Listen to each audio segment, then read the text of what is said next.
Hello जिल my निस, मेरी भांजी जो ये प्रिपेयर कर रही हैं एग्ज़ाम के लिए। ये वीडियो उसके लिए है और ये वीडियो उन लोगों के लिए है कि जो अपना फिजिक्स का कंसेप्ट को स्ट्रेंथन करना चाहते हैं इन लॉकडाउन के दौरान।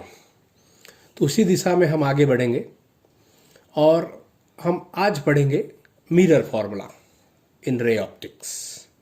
अब इसके लिए सबसे पहली बात क्या ज़रूरी है, तो इसके लिए सबसे पहली बात ये ज़रूरी है कि फिगर ठीक से समझी जाए। तो इस फिगर में आप देख सकते हो ऑब्जेक्ट ए बी है और ए ऑब्जेक्ट ए बी की इमेज फॉर्म होती है ए डैश बी डैश। ये रे ऑप्टिक्स में इमेज कैसे फॉर्म होती है, तो हम जानते हैं कोई भी ऑब्जेक्ट होता है तो उसमें से इनफाइनाइट नंबर ऑफ रेज निकलती हैं। हम सिर्फ ए से लेंगे 3 रेज और 3 रेज हमारी इमेज फॉर्म करेगी। ये 3 रेज ऐसे हैं जिसका पाथ रिफ्लेक्शन होने के बाद हमें पता है। सबसे पहले देख लो आप ए एम रेज जो प्रिंसिपल एक्सिस के बिल्कुल पैरेलल है। हम जानते हैं कि वो रिफ्लेक्ट होने के बाद कहाँ से जाएगा, तो it always passes through the principal focus. हमें इसका पाथ पता है, इसलिए हमने वो रे ली। दूसरी रे जो पोल पर इंसिडेंट होती है एट व्हाट एंगल थीटा, वही एंगल से वो रिफ्लेक्ट होती है। We know the laws of reflection, we studied earlier. The angle of incidence is exactly equal to angle of reflection, ये दोनों सेम होते हैं। तीसरी रेस बहुत ही मजेदार है, जो सेंटर ऑफ कर्वेचर में से पास होती हैं and then it reflect, it will revert back. वही पाथ पर वो रिवर्ट हो जाती है, रिफ्लेक्ट हो जाती है। तो ये 3 रेज कहाँ मिलती है आप देख सकते हो ए डैश पे। तो ये ए का इमेज बन गया ए डैश। बी का इमेज के लिए हम क्या करेंगे, तो simply you draw the perpendicular on principal axis, you will get image of B as B dash, and thus we have the image of object AB as A dash B dash. Okay, ये आप distance भी बराबर समझ लो figure में कि भाई principal focus और पोल के बीच का डिस्टेंस फोकल लेंथ है। जहाँ ऑब्जेक्ट हम रखते हैं, कहाँ रखा है, तो U डिस्टेंस पे, और जहाँ इमेज फॉर्म होती है वो V है। ओके, ये ठीक से अपने दिमाग में ये फिगर को प्रिंट कर दो, लगा लो बराबर। तो हम आगे बढ़ते हैं दिमाग में छापने के बाद। तो हम 2 ट्रायंगल पहले इस्तेमाल करेंगे और उसमें एंगल फाई का इस्तेमाल होगा। हम कौन से 2 ट्रायंगल इस्तेमाल करेंगे बराबर समझना, इधर से ही देख लो। हम 2 triangle A dash B dash F और दूसरा ट्रायंगल एम एफ पी। जो एफ के आगे जो एंगल बनते हैं वो एंगल सेम होते हैं, angle phi. We have given the symbol for those angle is phi. Okay, let us proceed.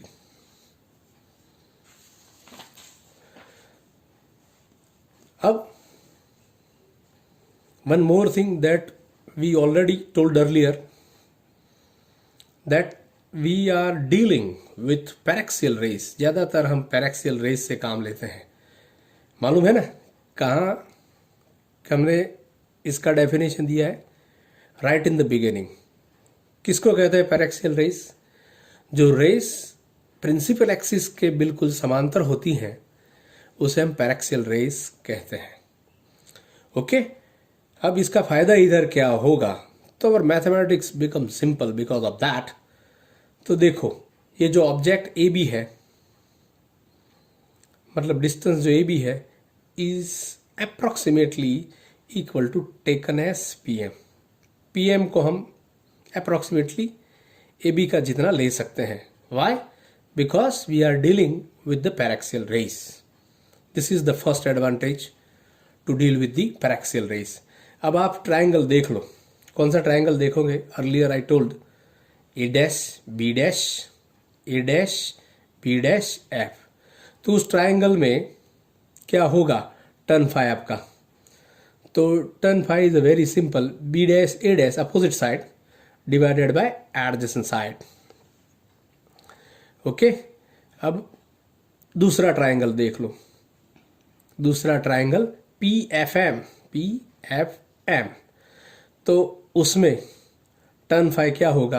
Opposite side P M divided by adjacent side F P.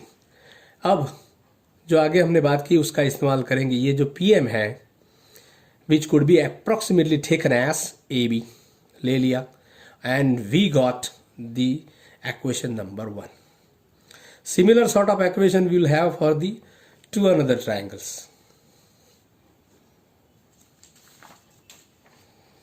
तो देख लो ट्राइंगल कौन से लेंगे अब? A dash B dash P, और दूसरा right triangle A B P. Okay, इस particular triangle में आप ध्यान से देखिएगा कौन से एंगल को हम इस्तेमाल करेंगे। तो इधर हम एंगल थीटा का इस्तेमाल करेंगे। You know the angle of incidence is exactly equal to angle of reflection. So here tan theta for this triangle A dash B dash P. तो tan theta that is opposite side, that is A dash B dash divided by B dash P, that is opposite side A dash B dash divided by adjacent side, that is B dash P. Okay, अब देखो triangle A B P, उसमें क्या होगा? Opposite side that is A B and adjacent side that is B P. So we got another equation for the two different triangle which we call equation number 2। अब आप देख लो equation number 1 को इसके साथ में ही। तो left hand side is same for equation 1 and 2, so the right hand side. Okay, तो अब ठीक से देख लो, then will proceed by comparing this two. अब देख लो आप इक्वेशन 1 and 2 को कंपेयर करने के बाद हमें ये इक्वेशन मिलता है, B dash F divided by F P is equal to B dash P divided by B P. But the problem with this equation is what, कि बी डैश एफ कोई डिस्टेंस नहीं दर्शाता। तो इसके लिए हमें क्या करना पड़ेगा? तो इसके लिए हम बी डैश एफ को रिप्लेस कर देते हैं। किससे रिप्लेस करते हैं? जो नोन है उससे रिप्लेस करेंगे। तो B dash F is equal to what? B dash P. B dash P में से आप एफ पी निकाल दो, you subtract F P from B dash P, तो what you will get? B dash F. तब आप रिप्लेस कर सकते हो। अब आप देख सकते हो जो ये जो इक्वेशन है इसमें सारी चीजें हमें ज्ञात है। सबसे पहले आप देख लो B dash P is what? Image distance, and you know very well this is negative. Why? Because image distance is in opposite direction to the incident ray, और इस वजह से नेगेटिव है। FP that is focal length, concave mirror है, हमें left hand side पे जाना पड़ेगा, तो ये भी माइनस है। ऑब्जेक्ट तो हमें मिरर के सामने ही रखना पड़ता है, तो इसी वजह से वो इंसिडेंट रे की अपोजिट डायरेक्शन में होगा, तो वो object distance BP, object distance आप देख लो BP, that is minus you. You substitute all this, ये सारी चीजें हम सब्सटीट्यूट कर देते हैं तो हमें ये मिलता है। Okay, by simplifying this equation, इस इक्वेशन को हम सिंप्लीफाई करते हैं, उसमें क्या करते हैं तो minus minus V by U का प्लस हो जाता है, और ये माइनस हम लगाते हैं माइनस एफ का ऊपर, तो क्या होता है v minus F instead of minus V plus F. Okay, तो हमें ये मिल गया। अब देखो हम v से डिवाइड करते हैं लेफ्ट हैंड साइड को, तो v से v को डिवाइड करोगे तो 1 रहेगा, f से v को डिवाइड करो तो f by V is equal to F U. अब f by V and f by u, take them on the left hand side or on one side, so what will left on the other side? That is 1. Now take that f on right hand side and you will arrive at mirror formula. अब इस mirror formula को अगर हम radius of curvature के form में लिखना चाहते हैं तो हम सब जानते हैं कि focal length is exactly half of radius of curvature. Put that f is equal to r/2 and you will get your mirror formula in terms of radius of curvature.